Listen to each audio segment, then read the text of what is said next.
pays. Bon, un point synthétique. Si on le dit d'une phrase, les prévisions d'hier sont assez conformes à la réalité. On a environ un train sur 10. Vous l'avez vu ici sur le réseau transilien, on a entre 1 et 2 trains par heure.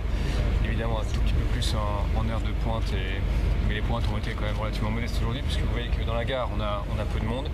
Donc les gens ont pris leur disposition au vu des informations qui ont été données et se sont très largement soit reportés sur le télétravail, soit sur le covoiturage, et même le trafic routier en Ile-de-France est resté relativement modeste. Et s'agissant des métros, le trafic de la même façon a été respecté. Il y a eu un peu plus de métros que prévu, notamment une ligne ouverte en plus aux heures de pointe. Et le trafic demain sera sensiblement similaire à celui que nous avons connu aujourd'hui.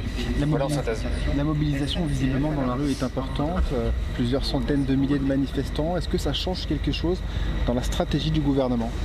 La stratégie du gouvernement, c'est de construire cette réforme avec les syndicats, et cela quand même depuis assez longtemps, puisque vous savez que Jean-Paul Delevoye mène une concertation depuis 18 mois, que les différents ministres concernés notamment concernés par la réforme des retraites, mènent des concertations sectorielles, et c'est mon cas au ministère des Transports depuis plus d'1 mois et demi avec l'ensemble des syndicats, que nous avons des discussions extrêmement concrètes sur la population à qui s'applique la réforme, sur le niveau des pensions, sur les différentes garanties que nous pouvons inscrire dans la loi, sur la participation de l'entreprise, des entreprises, notamment la SNCF et la RATP au système de retraite. Donc nous sommes dans cette phase de discussion. J'ai eu l'occasion de parler d'échanger avec les syndicats ce midi. Nous avons parlé de l'hypothèse de se voir ce week-end pour continuer à avancer de façon très concrète sur ces sujets retraite. Lesquels, par exemple, quels syndicats ? Notamment l'UNSA et la CFDT. Ce sont des syndicats qui sont venus aux concertations jusqu'à la semaine dernière, avec qui nous échangeons de façon régulière, que je connais par ailleurs assez bien, puisque comme rapporteur de la loi, comme député, il y a 1 an et demi, j'avais eu affaire à eux, si je puis dire, et donc nous sommes dans cette relation, je crois, loyale, parfois en désaccord, mais en capacité de construire des compromis. Donc nous aurons à continuer ce travail. Vous savez que le calendrier est posé, puisque Jean-Paul Delevoye parlera lundi ou mardi, et que le Premier ministre a confirmé parler en milieu de semaine prochaine pour donner les grandes orientations, l'architecture du système universel de retraite, et notamment son application pour les régimes spéciaux que sont la SNCF et la RATP. Mais vous dites, Jean-Paul Delevoye dira ses conclusions lundi, mais qu'est-ce que vous allez dire aux syndicats ce week-end ? Qu'est-ce qu'il y a de nouveau ? Qu'est-ce qu'il y aura de nouveau ? Vous savez, les syndicats, je l'ai dit, nous parlons très régulièrement. Ils ont fait un certain nombre de propositions opérationnelles que nous connaissons, que nous avons expertisées. Et donc, je n'entame pas mes discussions avec les syndicats ce week-end. Je la poursuis sur des bases que nous échangeons depuis maintenant de nombreuses semaines.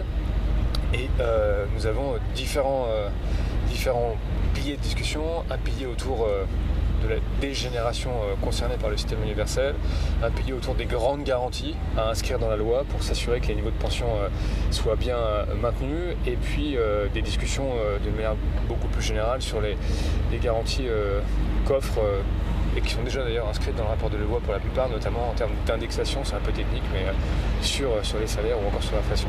Et sur les générations concernées, du coup, est-ce que vous avancez ? Est-ce que vous êtes vous savez, le Premier ministre, les négociations sont toujours en cours ? Non, mais le Premier ministre a en fait dit beaucoup de choses la semaine dernière, puisqu'il a dit qu'entre la clause du grand-père, qui consistait à faire appliquer la réforme finalement aux nouveaux entrants du marché du travail, et la génération 63, qui était la génération visée par le rapport de Delevoye, on pouvait faire bouger les curseurs.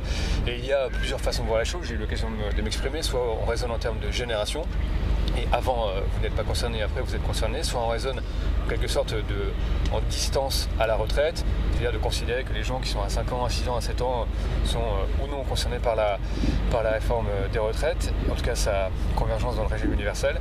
Toutes ces options sont sur la table, nous continuons à les discuter, et les syndicats font des propositions opérationnelles pour que ça corresponde à ce qu'on appelle le contrat moral dans l'entreprise. Il est certain que pour des gens qui sont proches de la retraite, le régime spécial de retraite présente une importance particulière. C'est évidemment moins le cas pour des jeunes, avec lesquels d'ailleurs j'ai eu l'occasion de discuter, qui sont à la SNCF ou la RATP depuis 2-3 ans, et qui dans leur vie de tous les jours arbitrent en quelque sorte sur d'autres critères, bien souvent la rémunération et les conditions de travail.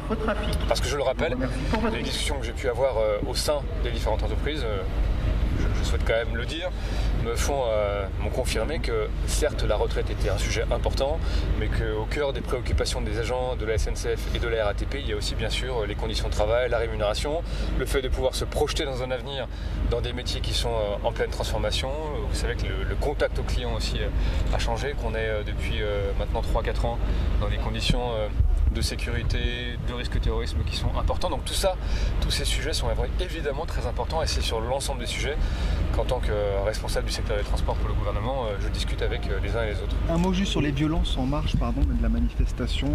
C'était redouté par le gouvernement. Vous êtes un membre du gouvernement. Comment est-ce que vous réagissez ce soir? La manifestation a eu beaucoup de mal à démarrer. Beaucoup de casse visiblement au niveau de la place de la République. Comment est-ce que vous réagissez? Je constate qu'il y a toujours des gens qui viennent polluer les manifestations en commettant des violences, bien souvent en ayant des mots d'ordre extrêmement radicaux, qui ne veulent rien construire, qui veulent simplement montrer une opposition radicale, contester le système et qui ne sont pas dans une dynamique de dialogue. Et moi je salue les syndicats qui pour la plupart ont tenu des propos responsables, qui ont su organiser les manifestations du jour, parce que la plus grande partie des manifestations ont pu se dérouler quand même dans le calme, même si on retient évidemment toujours les images de fumée, de bris et de casse. Allez, on y va. Au vu des chiffres de la mobilisation aujourd'hui, très forte et dans la rue, et le nombre de grévistes, vous direz que c'est une mobilisation réussie de la part des syndicats aujourd'hui? Non, mais je vous laisse faire le commentaire politique. Moi, ce qui m'importe, c'est de continuer les échanges loyaux que j'ai avec les syndicats et de construire pour eux un avenir qui soit un avenir compris, qui soit un avenir positif pour le secteur ferroviaire, pour le secteur ferré à la RATP et dans des conditions de dialogue qui soient satisfaisantes. Justement, vous l'avez dit, discutez avec l'INSA et avec la CFDT. Merci à vous. On va y aller, ça suffit. Bon courage à tous, bonne soirée. Au revoir. Merci.